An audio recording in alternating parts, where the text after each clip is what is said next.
మీరు అరుణాచలం గురించి వింటున్నారంటే మీరు ఎన్నో జన్మల పుణ్యం చేసుకున్నారని అర్థం. అసలు కొన్ని కోట్ల జన్మలెత్తితే తప్ప అరుణాచల పర్వతం గురించి తెలుసుకోడు.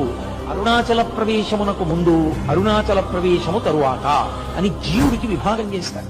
ఇదే అండి తిరువన్మలైలో కొలువైన అరుణాచలేశ్వర ఆలయం. ఈ క్షేత్రంలో శివుడు మనకు అగ్నిలింగంగా దర్శనమిస్తాడు. ఇక్కడ అరుణ అంటే ఎర్రని అర్థం, మరియు అచలం అంటే కొండ, ఎర్రదైనటువంటి కొండ అని అర్థం. ఇంట్రెస్టింగ్ విషయం ఏంటంటే ఈ అరుణాచలం గిరి అంతా సాక్షాత్తు శివస్వరూపమే.